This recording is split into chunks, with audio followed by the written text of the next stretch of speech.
Bienvenidos a nuestra clase número 11. Vamos a conocer un poquito más de una escritora chilena. Pero antes nos vamos a preguntar, ¿qué escritora chilena conoces? A lo mejor ustedes ya la conocen. Ya la hemos estado nombrando anteriormente, pero ahora vamos a conocer un poquito más de ella. Se llama Gabriela, la poeta viajera. ¿Ya? Así se llama el texto que vamos a escuchar el día de hoy. Pongan mucha atención porque viene a continuación. Gabriela, la poeta viajera. Resista, Petronila, ya vamos a llegar, le decía Jerónimo Godoy a su esposa, que iba muy incómoda montada sobre el burro. Voy a dar a luz a nuestro hijo aquí mismo, ya no aguanto más, se quejaba la mujer, que con su vientre tan abultado apenas podía equilibrarse sobre la montura. Viajaban desde La Unión, un pueblito del Valle del Elqui, hasta la ciudad de Vicuña, en el norte de Chile. El camino subía y bajaba entre los cerros, y Petronila sentía que con cada salto el parto se aceleraba. Habían partido a última hora, contagiados por los malos presagios de las mujeres del pueblo. De ese vientre no saldrá nada bueno, les había dicho doña Fátima, que era partera de La Unión. Por lo menos van a ser mellizos, y lo más probable es que salgan atravesados. Mejor hagan el viaje hasta Vicuña, donde por lo menos hay un hospital. A duras penas Petronila resistió al viaje. Finalmente, en el amanecer del 7 de abril de 1889, nació una hermosa niña de ojos verdes, que llamaron Lucila de María del Perpetuo Socorro Godoy Alcayaga. El parto fue difícil, pero ambas sobrevivieron. La pequeña Lucila creció sana y alegre. Sin embargo, en el pueblo de La Unión, muchas personas insistían en que era una criatura extraña. Tienen un poco de razón en hablar, dijo la abuela Isabel. Esta niña no juega con los demás, prefiere hablar sola, con las piedras y los árboles del patio. Petronila se preocupaba a veces, porque cuando salía a buscar a su hija la encontraba conversando con el almendro o con un par de iguanas que ponía sobre su falda. «Hija, tú tienes fiebre», le decía la mamá. «Ven adentro para hacerte remedios», y sometía a la pobre Lucila a baños calientes, baños fríos y refriegas con hierbas medicinales. Lucila no estaba enferma. Lo que pasaba es que percibía que todo lo que la rodeaba estaba vivo, y por eso hablaba con los pájaros, el agua y hasta el aire. Y aunque parecía no interesarse en las cosas de este mundo, cuando tenía 4 años aprendió a leer en menos de un mes. «Ya vas a cumplir 12 años, Lucila», le dijo un día a su madre. «Te llevaré a vivir a Vicuña para que vayas a la escuela». Pero al poco tiempo de estar en Vicuña, la directora de la escuela mandó a llamar a Petronila. «Siento decírselo, pero esta niña no parece muy apta para el estudio. Mejor que se la lleve de vuelta a La Unión, para que le ayude con las tareas de casa». Petronila no hizo caso. Tomó a Lucila por los hombros, la miró a los ojos y le dijo: «Somos pobres, hija mía. La educación es lo único que te puedo dar. Debes seguir estudiando». Lucila asintió resignadamente y no dijo nada. No quería decepcionar a su madre. Un día, caminando por la plaza de Vicuña, Lucila descubrió un lugar que cambiaría su vida: la biblioteca del pueblo. Al ver todos esos libros en las estanterías, una curiosidad insoportable la invadió, a tal punto de atreverse a entrar y hablarle al encargado a pesar de su timidez. «¿Puede prestarme algunos libros?», le pidió al bibliotecario, hablándole voluntariamente a un ser humano en mucho tiempo. «Por supuesto, señorita. Me da mucho gusto que alguien tan joven como usted se interese en mis libros», le contestó alegremente. Y desde ese día Lucila no paró de leer. Ahora los personajes de los libros eran sus amigos. Con ellos viajaba a mundos lejanos, vivía grandes aventuras, conocía países y culturas nuevas, y así lograba olvidar lo mucho que extrañaba a su familia. Pronto se le acabaron las novelas y empezó a leer cosas que se suponen leen solo los adultos, como filosofía y política, historia y astronomía. Todo le interesaba. «Qué hermosa y alta estás», le dijo su abuela Isabel cuando la vio llegar de vuelta de Vicuña. «Me han contado además que lees mucho y te sacaste muy buenas notas en la escuela». «Sí, abuela, estudié mucho porque quiero ser profesora», le contestó Lucila entusiasmada. Esa noche, cuando Lucila dormía, Petronila y la abuela se sentaron junto al brasero a tomar un mate, y entonces la madre de Lucila confesó: «No sé cómo decírselo a Lucila, pero no podrá ser profesora. No tengo el dinero para inscribirla en la escuela normal. que era donde se formaban las maestras en Chile. Bueno, tendrá que ser profesora sin título, como su hermana Melina. Ganará menos, pero será feliz, sentenció porfiadamente la abuela. Y fue. A los 17 años, Lucila consiguió un puesto como ayudante de profesora en una escuelita que quedaba en una hacienda llamada La Compañía. Los niños eran muy inquietos y traviesos. Cuando vieron llegar a esta profesora tan alta, Lucila medía 1,78 m. Se quedaron pasmados, hasta que la gigante empezó a hablar. Les voy a contar la historia de las letras del abecedario. Resulta que en Arabia había un viejo muy sabio que sabía muchas cosas y había inventado los números, Y así atrapó de inmediato la atención de sus alumnos. Desde entonces fue un gusto para ellos ir a la escuela, porque cualquier cosa que les enseñara la maestra Lucila se convertía en una aventura llena de magia y personajes fascinantes. Lucila se fue haciendo mujer y se destacaba como maestra, se hacía notar. Veía la vida en una forma distinta y escribía sus opiniones en artículos para los diarios de zona. No sé qué voy a hacer con Lucila, le dijo un día Petronila a su hija mayor, Emelina. Se viste y se peina de una manera especial y ahora le ha dado por decir que no va a casarse. Además, esta niña salió loca de imaginación y patiloca como su padre, agregó la abuela. Era verdad, Lucila vivía viajando. Como profesora fiscal la habían destinado a liceos en Santiago, en Traillén, en Antofagasta y ahora último se radicaría en los Andes. En esa ciudad, Lucila se hizo amiga de un profesor bajito y de bigote gracioso, que después se convertiría en presidente de la República. Se llamaba Pedro Aguirre Cerda. Lucila se levantaba a las 5:30 de la mañana y trabajaba en sus poemas hasta el desayuno. En la noche, después de corregir los trabajos de sus alumnos, se instalaba nuevamente con su cuaderno en la falda y escribía sentada en una mecedora junto al fuego, muchas veces hasta pasadas las 2 de la madrugada. ¿Va a publicar usted sus poemas? ¿Por qué no participa en los Juegos Florales?, insistía don Pedro. Los Juegos Florales era el concurso de poesía más importante del país en esa época. Quizás lo haga, le dijo ese día Lucila. Ya inventé mi seudónimo. Mi nombre de poeta será Gabriela Mistral. Gabriela Mistral, ese nombre suena como el de una gran poeta, dijo para animarla. El seudónimo de Gabriela Mistral, Lucila mandó sus poemas al concurso, bajo el título de Sonetos de la Muerte. Y por fin llegó el gran día de la premiación. La ceremonia se realizaría en el Teatro Municipal de Santiago. No había dónde sentarse. Lucila esperaba de pie al fondo del teatro.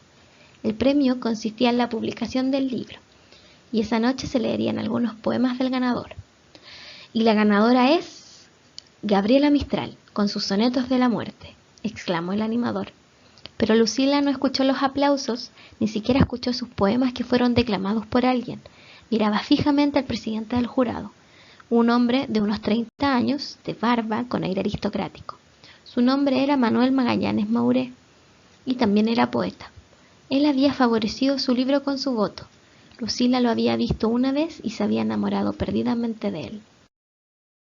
No quiero que te vayas tan lejos, hija mía, se quejó Petronila cuando supo que su hija fue nombrada directora del Liceo de Niñas de Punta Arenas. Esa ciudad está en el fin del mundo. Pero por fin seré directora de un liceo, madre. Para su travesía hasta el fin del mundo, invitó a una amiga, una joven escultora que conoció en los Andes. Era menuda y tímida. Se llamaba Laura Rodig. Le ofreció ser su secretaria, y Laura se embarcó con ella en esta aventura. «No te veo tan contenta con nuestra partida, Gabriela», le dijo Laura, mientras el barco se alejaba del puerto Valparaíso y una decena de pañuelos blancos la despedían desde el muelle. «Sí, estoy feliz, muy feliz», le contestó Gabriela, no muy convencida. Lo que nadie sabía es que Gabriela se iba a Punta Arenas para poner miles de kilómetros de distancia entre ella y el poeta Manuel Magallanes Mauré. Llevaban años escribiéndose cartas de amor, pero ella sufría porque era una relación imposible, así que decidió partir para olvidarlo. El viaje duró una semana. Al bajarse del barco que las dejó en Punta Arenas, los vientos que venían de los glaciares le levantaron las faldas, y el frío penetró bruscamente a través de sus abrigos. Tiritando junto al fuego, iniciaron su vida en la ciudad más austral de Chile. Además de dirigir el liceo y hacer clases allí, Gabriela decidió abrir una escuela nocturna para enseñarles a leer a las madres. Después de clases les daba charlas de historia y de geografía. Con el tiempo empezaron a llegar también hombres.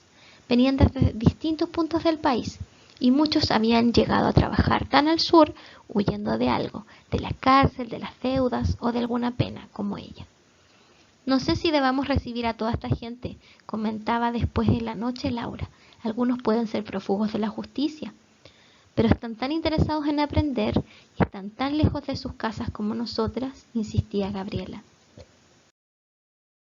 Finalmente, las dos amigas decidieron volver a Santiago.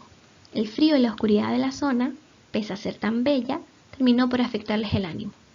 Pero sus aventuras no pararían aquí. Poco tiempo después de instalarse en la capital, Gabriela recibió una invitación desde México, en que acababa de triunfar una revolución de los campesinos, para fundar escuelas y bibliotecas en ese país. La fama de su poesía había traspasado las fronteras. En México, cientos de estudiantes salieron a recibirla. En 3 meses, Gabriela fundó innumerables salas de clases y gran cantidad de bibliotecas. Me voy a guardar una partida de libros para enviarlos por barco al Liceo de Hombres de Punta Arenas. Siempre soñé con dejar una biblioteca allá, le confidenció a Laura. Después de este intenso trabajo, llegó la hora de partir de vuelta a Chile. Para despedirla, un coro de 4.000 niños la esperaba en la plaza de Chapultepec, para cantarle sus rondas infantiles que ahora eran conocidas en toda América. Mi hija ya no volverá a vivir en Chile, dijo tristemente Petronila cuando Gabriela se fue otra vez. No para de viajar, si hasta se subió a uno de esos aparatos que vuelan. En ese tiempo recién se usaban los aviones grandes, de pasajeros, y mucha gente les tenía tanto miedo que prefería seguir usando el barco. Pero no Gabriela, para ella era mejor un medio de transporte rápido, tenía mucho que ver y que hacer. Después de viajar por toda América, consiguió trabajo como diplomática en Europa. Viajó para ello a Italia con su nueva secretaria, Palma Guillén. Una vez instaladas, la joven secretaria trataba sin éxito de que Gabriela se vistiera a la moda de esos años. Gabriela, eres una persona importante, tienes que ponerte sombrero.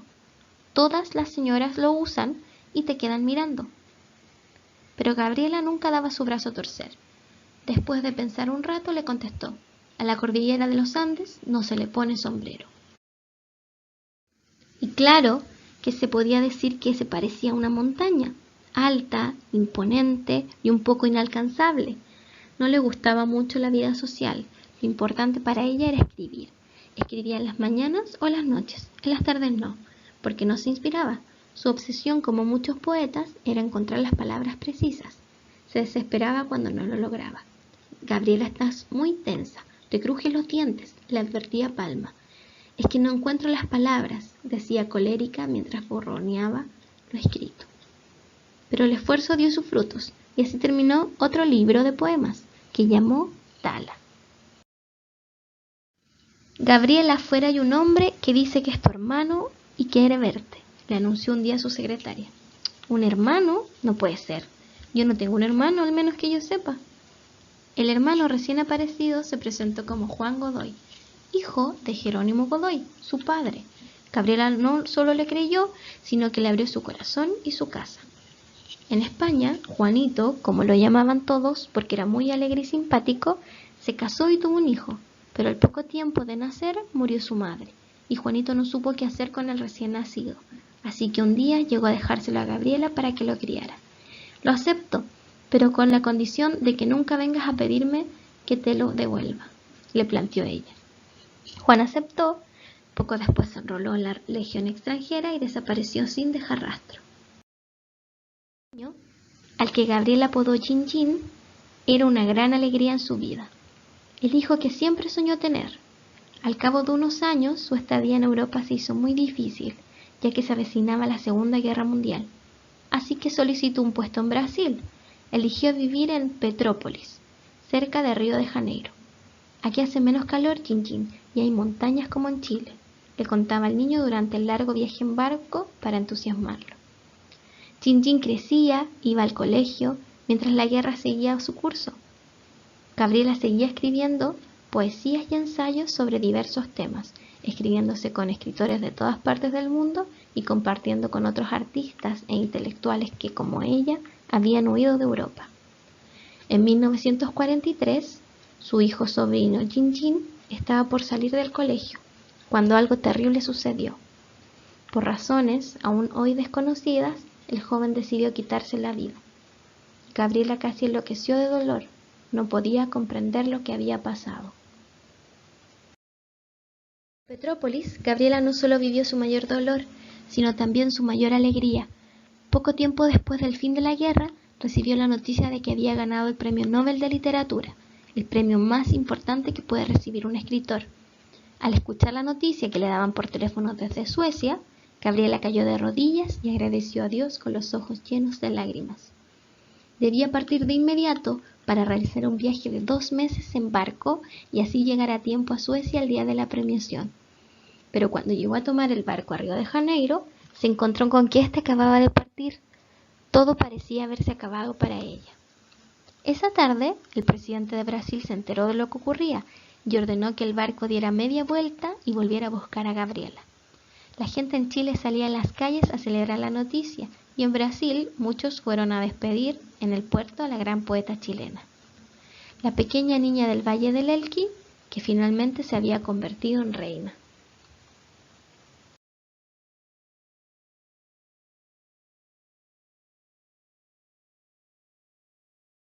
Bien, entonces, después de haber escuchado este texto, ¿qué tipo de texto será?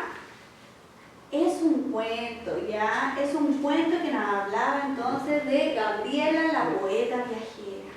Entonces ustedes tienen que haber completado ya entonces el título del texto y el tipo de texto que es, ¿ya? Vamos a pasar entonces a nuestra actividad número 2. Tía Mónica, por favor. Actividad número 2. ¿Conoces algún bosque? ¿Cómo es? ¿Qué actividad puedes realizar en un bosque? ¿Conocen algún bosque? A mí se me viene a la mente al tiro muchos árboles, ¿ya? Pero ahí piensen ustedes, ¿qué más? ¿Qué más puede haber en este bosque? ¿Y qué actividades se pueden realizar en un bosque? ¿Ya? Un bosque es algo grande, donde uno puede hacer muchas actividades al aire libre.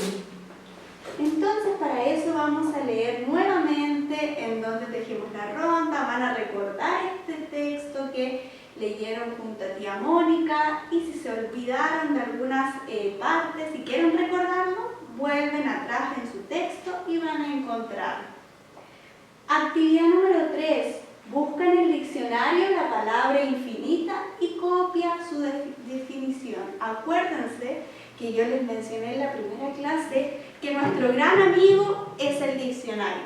Cuando no entendemos una palabra, la vamos a encontrar en el diccionario. Y acá están pidiendo que ustedes vayan con nuestro amigo diccionario y escriban la definición de infinita. ¿Qué otra palabra? A ver, ¿hay otra? No. Por ahora solo infinita. Trenzar también, que son de nuestras palabras claves que tenemos acá en nuestro mural. Trenzar, infinita, ¿ya? Entonces las vamos a buscar en nuestro diccionario y vamos a escribir la definición de cada uno. Actividad 4. ¿Qué comprendimos? ¿Qué te imaginas al leer los siguientes versos? El mar danzará con 1000 olas haciendo una trenza de azar. ¿Ya? Vas a pensar, ¿qué puede ser eso si no se te ocurre qué es azar? Tienes que ir a tu amigo diccionario, como ya vas a haber trabajado con él, vas a ir a buscar azar y vas a comprender mejor entonces lo que el verso quiere decir. ¿Ya? Utilicemos nuestro amigo diccionario cuando desconocemos una palabra. Entonces leemos, imaginamos y dibujamos la respuesta.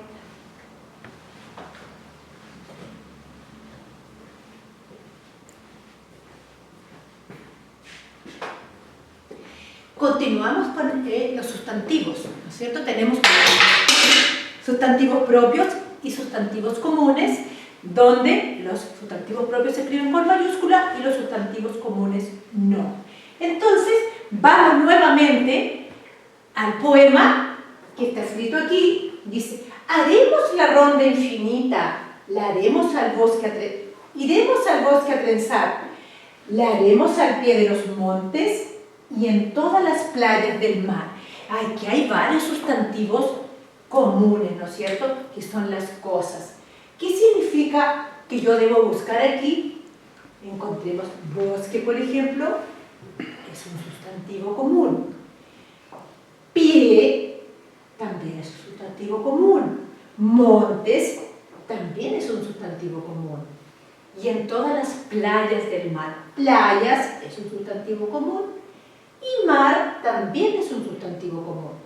Entonces encontré varias, pero solamente elijo 3 y las escribo en la línea donde está abajo marcado. ¿Ya? Y en el ticket de salida, ustedes también tienen que usar su imaginación. Siempre tenemos que ser creativos y pensarlo e imaginar cuando nosotros estamos aprendiendo.